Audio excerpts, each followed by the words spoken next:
1 2 3 ଆଉ ବାଜିବ ନରା କଣ ଏତିକି ନରା କଣ ଅଟିବ ଅଟିବନି ବା। ହେ ନିଅ ତମ ଗିଲ ପୁଡିଆ ସୋରିଷ ଲୁଣ ହଁ ଆଉ ନିଅ ହଁ କଟୁରୀ। ହଉ କଟୁଟା ଆଗେ ଦିଅ ଏ ବୋଉ ତ ଦିଟା ନରା ଭାଗ ହୁଁ ମୁଁ ଯାଉଛି କଟୁଟା ନେଇକିନି ଯାଉଛି ଖଣ୍ଡେ କାଟି ଆଣେ ଅଗିରାଟା ହେଲା ତାପରେ ଏଗୁରା ବାନ୍ଧିଦବ ଗୋଟେ ପଟୁଆ ନେଇ ଆସି ବାନ୍ଧିଦବୁ ବାନ୍ଧିଲା ପରେ ମୁଁ ନେଇଯିବି। ଏ ଶୁଣ ମୋ କଥା ମ ଏ ପୁଡିଆ ତମେ କଣ କରିବ ମତେ ବତେଇଦେଲ ଆଣେ ମୁଁ ତ ନେଇ ଆଇଲି ପୁଡିଆ କଣ ହବ ନେଲା ପୁଡିଆ କଣ ହବ ମତେ କହିଲ। ପୁଡିଆରେ କଣ କଣ ଅଛି ମତେ ଟିକେ କହିଲ। ଲୁଣ ଅଛି ସୋରିଷ ଅଛି ଆଉ ଗିଲ ଅଛି। ହଁ କଣ ହବ ହଁ ଆଁ ଏଗୁରା କଣ ହବ ବୋମା ଦେରେ ବୋମା ବୋମା ହଁ କଣ ଏମିତି କହୁଛ ମ।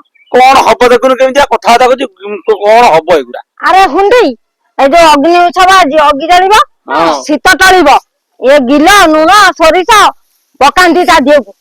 ଏଗୁରା ପକେଇଲେ କଣ ହଁ ହବ। ଆରେ ଏ ଅଗିରା ପୁରେରେ ପଡେ ଏଗୁରା ନିୟମ ଅଛି।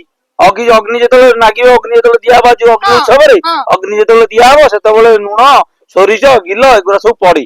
ଆରେ ଆଳୁ ବାଇଗଣ ହରିଆ ପୋଡା ହୁଏ ମୁଁ ଜାଣିଛି। ଏଇଟା ପଡେ ତାର ନିୟମ ଅଛି ଏଇଟା ପଡେ ପୂର୍ବ ପୁରୁଷରୁ ନିୟମ ରହିଯାଇଛି ଆମେ ମାନେ ସବୁ ପକଉ। ତାପରେ ଓହୋ ବର୍ତ୍ତମାନ ଯାଉଛି ଖଣ୍ଡେ ଆଣିବାକୁ କଣ ବାଉଁଶ ଯୋଉ ଅଗ ନୁହଁ ହଁ ହଁ ବାଉଁଶ ଅଗ ଖଣ୍ଡେ ଆଣିବି ଅଗ ଆଣିଲେ ସେଠି ପୋତା ହବ ପୋତା ହେଲା ପରେ ନରା ଫରା ସବୁ ପଡିବ କୀର୍ତ୍ତନ ହବ ଟିକେ ଭଜନ ଫଜନ ହବ ଭଜନ ହେଲା ପରେ କୀର୍ତ୍ତନ ହେଇସାରିଲା ପରେ ନନା ଆସି ପୂଜା କରିବେ ତାପରେ ଅଗ୍ନି କି ପୂଜା କରିକି ଅଗ୍ନି କି ନଗେଇବି ହେଲା। ହଉ ଗୋଟେ କଥା ଶୁଣୁ ମନ କରିକି ଏ ଯୋଉ ଅଗି ଜଳି ସାରିଲେ ହଁ ଖଣ୍ଡେ ସେ ଯୋଉ ପୋଡା ଅଗିରେ ଅଗି କଣି ଆଣିବୁ ହଉ ଆଉ ଏତେ ଖଣ୍ଡେ ପାଉଁଶ ଆଣିବୁ। ବୋଉ ଆଚ୍ଛା ହଉ। ପାଉଁଶ କଣ ହବ। ପାଉଁଶ ଏମିତିଆ ସ୍ତ୍ରୀ ଲୋକଟା ଏଇଟା ମୁଣ୍ଡ ଖରାପ କଥା ପାଉଁଶ କଣ ହବ ତାପରେ ପଚାରିବ ସେ ଯୋଉ ଅଗ ଖଣ୍ଡେ କଣ ହବ। ଆଉ କଣ କି ଆଉ ପାଉଁଶ ସେ ଅଗର ଅଗ ସେଗୁରା ସବୁ କଣ ଆରେ ମା କହୁଛନ୍ତି। ସେ ପାଉଁଶ ଆମ କ୍ଷେତ କିଆରରେ ପଡିବ। କ୍ଷେତ କିଆରେ ପଡେ ଯୋଉମାନେ ଚାଷୀ ବନ୍ଦୀ ଘରର ଲୋକମାନେ ହଁ ଯୋଉମାନେ ଚାଷ ବାସ କରନ୍ତି ସେମାନେ କ୍ଷେତ କିଆରରେ ପକାନ୍ତି କ୍ଷେତ କିଆରରେ ପକେଇଲେ କଣ ନା ମାନେ ଏଇ ଯୋଉ କ୍ଷେତ କିଆର ଯୋଉ ହୃଷ୍ଟ ପୃଷ୍ଟ ବଳଟା ହଁ କ୍ଷେତ କିଆର ଆସେ ତେଣୁକରି ସବୁ ମାନେ ମନେ ରଖିଥା ଆଉ ଗୋଟେ ଅସଲ କଥା ତମେ ଜାଣିନ। କଣ ଏଇ ବୋଉ ଅସଲ କଥା କଣ କହିଲି ଦେଖିଆ ତୁ ଗୋଟେ ମନ ତୁ ତ ପର୍ଯ୍ୟନ୍ତ ତୋର ମନ ନାହିଁ ତୁ ଗୋଟେ ମନ ପକା ଦେଖିବା ପକା ମନ ପକା ମନେ ପକା। ମୋର ଟିକେ ମନଟା ଭୁଲି ଆଉ ତ ଚାଳ ଘର କାହାର ନାହିଁ ବର୍ତ୍ତମାନ ସମସ୍ତେ କୋଠା ଘର କରିଦେଇଛନ୍ତି ତେଣୁକରି ପ୍ରଥମ ନିୟମ ହଉଛି କଣ କହିଲ ଘରୁ ପ୍ରଥମ ନିୟମ ହଉଛି ଘରୁ ଗୋଟାଏ ବିଡା ନରା ନୁହଁ ହଁ ଏମିତିଆ ନରା ଘରୁ ଗୋଟା ବିଡା ଟଣା ହେଇକିନି ଆ ସାଙ୍ଗରେ ଯିବ। ଓହୋ ଏତେ ନିୟମ ଅଛି ମୁଁ ତେଣୁକରି କଣ ଜାଣିଛି। କାହିଁକି ଏଇଟା କରାହେଇଛି ଏଇଟା ଯୋଉ ନିୟମ କରାହେଇଛି ହଁ ଏ ନିୟମ ଟା କାହିଁକି ଯୋଉ ଘରକୁ ନିଅନ୍ତି ଜାଣିଛ ତ। କାହିଁକି ମୁଁ ଯାହା ମୋ ଅଭିଜ୍ଞତାରେ ମୁଁ କହୁଛି ହଁ ଘରକୁ ବିପଦ ପଡେନି ଅଗ୍ନି ଜଳିକା ଆଗେ ଓହୋ ଯୋଉ ସବୁ ଖରା ଦିନ ମାନଙ୍କରେ ସବୁ ଅଗ୍ନି ସବୁ ଘର ଲାଗିଯାଏ ହଁ ହଁ ତେଣୁକରି ଘରକୁ ବିପଦ ପଡେନି ବୋଲି ସେଇଥିପାଇଁ ଅଗ୍ନି କି ସମର୍ପଣ ଦେଇ ଦିଅନ୍ତି ଆଗରୁ ନର ଆଣିକି ଓହୋ ହଁ ବୁଝିପାରିଲ। ଏଇଟା ବୁଝିପାରିଲି ପୂର୍ବ ବୁଝିପାରିଲି ପୁରୁଷ ଅଛି। ହଁ ପୁରା ପୁରୁଷ ଅଛି ଆଉ ତମେ ତ କିଛି ତ ଆଜି ପର୍ଯ୍ୟନ୍ତ ମାନେ 5 ବର୍ଷ ହେଲାଣି ବାହାଘରଟା ହେଇକି ଆଇଲା କି କଣ ହେଲା ଭଲ ମନ୍ଦ ହେଲା କି କୋଉଠି କଣ ହେଲା କୋଉଟା ମାନେ ଜାଣିବା ଶୁଣିବା ଜିନିଷଟା ତମ ଦେହରେ ତ କିଛି ନାହିଁ ତମ ମୁଣ୍ଡରେ କିଛି ନାହିଁ ଆରେ ସେ ବୁଝିପାରିଲ। ଜାଣିଛି ଅଗି ପୋଡା ହୁଏ ଆମେ ଯାଇ ଦେଖୁ କିନ୍ତୁ ମୁଁ କେମିତି ଜାଣିଲି ଏତେ ସବୁ ସେ ଦରକାର ଆମେ ଆଳୁ ସିଏ ବାଇଗଣ ସିନା ନେଇ ଆମ ପକେଇଦବୁ। ମାନଙ୍କୁ ପଚାରିଲେ ସିନା ଆମଠୁ ବୁଝନ୍ତେ ହଁ ହଁ ଆଉ ସିଏ ତ ଆଜିକାଲିକା ଛୁଆ ଆଉ ସିଏ ଆଜିକାଲିକା କହିପାରିବ ଛୁଆ ତମେ କଣ କରିବ ତମେ ତ ବର୍ତ୍ତମାନ ନା କଣ କହିବି ଆଉ ମୋ ହଉ ଖାଲି ହଉ ହଉ ନିଅ ତମ ପୁଡିଆ ନିଅ ହଁ ଆଉ ବୋଉ ଯୋଉ କହିଲେ ମନ କରି ଆଣିବା ଆମର କ୍ଷେତରେ ଭଲ ହବ କ୍ଷେତ କେତେ ଭଲ ହବ ହଁ ଶୁଣ ଆଉ ଗୋଟେ କଥା ଅସଲ କଥାଟା ଭୁଲିଗଲଣି। କଣ ହଁ ତ କଣ ଏଇ ନରା ବାହା କରିବୁ ଏଠି ହଁ ମୁଁ ଯାଉଛି ସେଠୁ ଆଣିବି ଅସଲ କଥା ଟା ମନେ ରଖିଥାଅ ଗୋଟେ ତସଲା ଦିହରେ ହଁ ଗୁଡ ଟିକେ ଦବ ମନ କରିକି।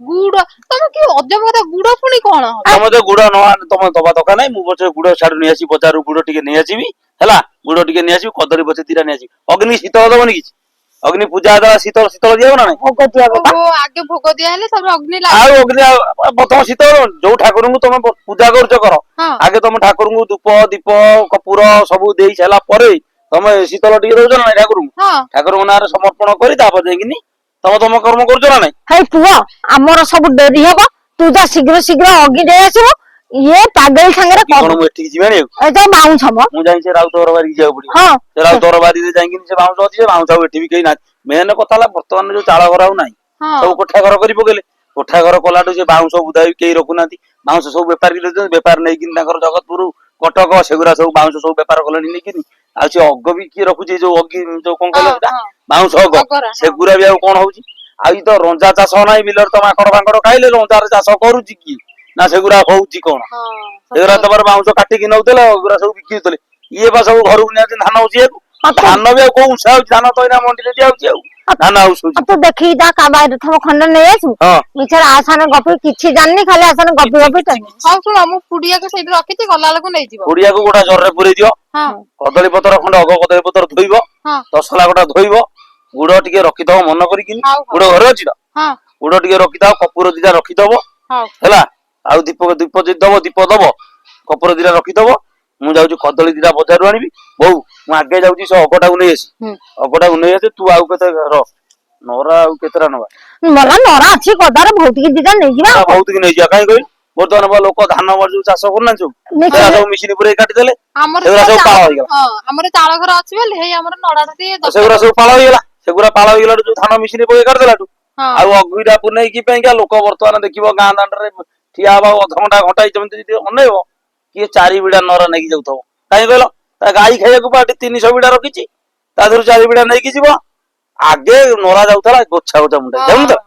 ଯାଉଥିଲା ବା, ଗୋଛା ଗୋଛା ମୁଣ୍ଡା ଯାଉଥିଲା, ଏଇନା ନାହିଁ। ହଉ ହଉ ହଉ ମୁଁ ଯାଉଛି ପଲିଥିନରେ ପୁରେଇ ନେଇ ଆସିବି। ହଉ ହଉ ତମେ ଚାଲ। ତମେ ଯାଅ। ହଁ ମୁଁ ଯାଉଛି। ହଁ ମୁଁ ନରା ଆଉ ଦି ବିଡା ବାହାର ହଉ କରିଦଉଛି ତୁ ଆଉ। ବାହାଘର ବାହାଘର ହଁ ମୁଁ ବାହାର କରିଦେଉଛି।